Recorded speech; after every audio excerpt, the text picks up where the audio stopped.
Yo, got something special for y'all for the Beach Bars and Bourbon episode today. It's your boy Steez on 130, the Bourbon Boys. I'm here at Fox Distillery out here in Williamsburg, Virginia with my guy Jesse. Jesse, what's up, man? Come on, man. Good to see you, bro. Yeah, for sure. Welcome back. Yeah, man, glad to be there, man. So, like I told you guys before, you heard us talk about it. We recently did an episode that was at another distillery, but today we're at one of my favorite spots. I love to come here when my family come here, vacation here, and meeting this guy earlier this year, I knew that I had to come back. I had to be back here. Appreciate you taking the minutes in the chop. Thanks for coming back. Absolutely. So listen, man, I just wanted to chop it up with you. Okay. Man, you know, one thing that I noticed about you when we did the tour last time we were here is that you really knew your shit. I tried to. And then you're a relatable, personable. I felt like, you know what, this is a dude that I would love to sit down with and have a drink with. Awesome. We haven't had the opportunity to do that yet, but we will. Well, listen, a couple of things, man. Let me ask you this from your expert perspective. Talk to me about the Copper Fox whiskey making process. Awesome. I'll sum it up for you guys. So, Copper Fox is an awesome company. It started in 2005. A gentleman named Rick Watson became infatuated with the traditional handcrafted methods of whiskey making, right? So if you ever come to Copper Fox, you'll hopefully enjoy the process. That's his biggest thing. He loves the smell of wood smoke, right? He wants you to drink his whiskey. He wants you to sit and relax. Feel like you're sitting around a campfire. He doesn't feel like you're sitting in it. He doesn't want to burn you, right? He doesn't want to get too much smoke, but he loves the traditional hand malted methods. Coming back from Scotland back in the heydays, right? And he wanted to bring that back to America and kind of do that. Now he found out nobody was smoking whiskeys or smoking grains for whiskey making with fruit wood smoke. Apple wood, cherry wood, peach wood, these awesome great notes that people have used for cooking and infusing of other things. So why the hell not with whiskey? So he does it.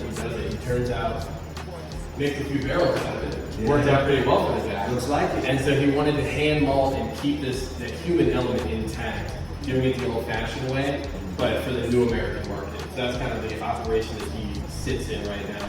Old-fashioned methods, new ingredients and tools, bringing it to everybody. Cool, man. Yeah. So would you say that's something that is what makes a Copper Fox unique? Absolutely. Certainly, the use of fruit woods when it comes to smoking the grain and aging in the barrels alongside the fruit woods with these charred oak barrels more often than not. That's a huge part of it. And then when it comes to the malting of grains, actual treating of grains before you grind it up and even start to turn it into liquid and all this beautiful stuff you see here, hand malting is just not done these days. There's dozen distilleries or so in the world that are actually fully swearing by hand malting, floor raking their grains in the traditional sense the way that we do. And Rick, he wants to do that forever. If he can't do that anymore, he'll be upset. Yeah, he wants to do it the old-fashioned way. It's important keeping the traditions going. You know what, man? That's one of the things that I felt when I got here. Yeah. Like I said again, how passionate you are talking about the whiskey making. Absolutely. You can see it. First of all, you can taste it. Yeah. Whiskey. And more importantly, like it's in the vibe. Like I met Rick earlier. Yeah. I met him. I thought he was just like the guy that was just like coming through the spot. I had no idea he was the owner. He's the coolest laid back. It's a pleasure to meet him, man. For sure, man. So you know what? That being said, you know, you lead a lot of the tours. I don't know if there's other tour guides here, but on the site, you guys, show us the barrels. You guys, go through various steps in the process of manufacturing whiskey. But you also distill, right? Yeah, I get to help. I'm by no means the main distiller at all. We have a couple guys that have been doing it for years that are just so skilled and so perfect what they do. But I do have the opportunity of helping out here and there, getting to be part of the beast. Okay. Because I was going to ask, like, for me, I mean, obviously, I don't know anything about this stuff, but I heard that there are various like universities or institutes that offer like 4-year programs. Absolutely. But then there's also those that are forget school and experience. Get hands-on. Hands-on. Like from your perspective, do you find it more? Is it more as far as in the whiskey industry? Is it more folks that have just been the experience of distilling, or is it like a big thing now to go to school? I think it's just like everybody learns in different ways. You can take a guy and put him hands-on for 2 years, they wouldn't learn a damn thing. Yeah. You can take somebody to a 4-year school before they would learn a damn thing. I think it's different for everybody, but I think everybody's seen how big of a movement there is in the whiskey world. So many places popping up every 20 minutes. Since we started talking, we're doing probably right? And that's great, that's awesome. And I think there's a lot of people learning hands-on. There's a lot of people that it's experimentation. We love playing around. We've got all these barrels behind us. Each one of these barrels is going to be a tiny bit different. They've got different personality. We're always learning better and newer ways to make whiskey, right? personally, and I think most of the guys here would agree with me, the best way to learn is get your hands dirty. If you get your hands dirty, you practice, you find out, and you mess up. You mess up, but it's just another, it's a new flavor. What's Bob Ross saying? Happy accidents. Happy accidents. You can't make a bad batch of whiskey. Some just might be better than the others. That's it. That's right. No such thing as bad whiskey. No, I agree, man. Yeah. I make my own versions, Yeah. old fashions, Heck yeah. whiskey sours, and one of my favorites is copper foxes. Naturally. And you know, sometimes some glasses taste better. Yeah. You know, Oh, yeah. It just depends on the mood and what Yeah. I'm feeling like that. Yeah. But listen, man. So here's a, you know, again, as much as I'm a whiskey enthusiast, Yeah. I love whiskey. I love bourbons. I love rye, Scotch whiskey. Yeah. But I'm also a huge music fan. Okay. Right? So I'm heavy in the music. Absolutely. I mean, the part, like, obviously, beats, Yeah. bars, and bourbon. It's So- 2/3. Right. Right, yeah. Exactly. So let me ask you this. Yeah. What would you say if you had a cool day off and chilling? What would be your go-to cocktail with a playlist? And what's With that a playlist playlist. looking like? Okay, so summertime, it's hot, I want something refreshing.